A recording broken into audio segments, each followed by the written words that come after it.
دا زما ورور دی وقار نوم یې دی وقار خان کښتۍ کې له کار ځان سره مې راوستی او اوس دا کلیجره لپاره یې کوي ما انجل کې کار وکړو نه نه تپوس کوم وقاره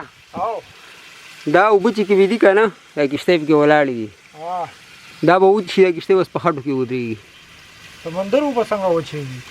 ولته اتاره چړاو نه دي اورېدلي سمندر کې سمندر اوبه چېرته به ځي چې دا ښکته ځي ګور 2 غنټې وروسته وګوره چې اتار شو دی 2 غنټې وروسته 2 غنټې وروسته دا کښتۍ به په خټو کې ولاړې بیا به زه تاته در وښیم ووایم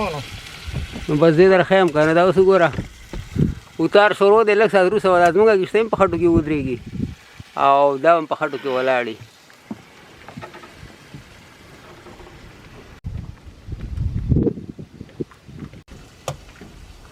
ګوره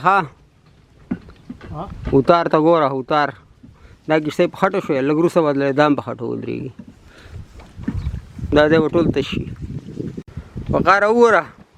وشو اتار که نه دا خو وشو دی خو ما ته دونه پته نه وي دا به دونه شاته ځي دا نالۍ ده شاته ځي سمندر له لاړ شي پته هم نه لګي چې سمندر کم شوی زیات شوی د دننه پته نه لګي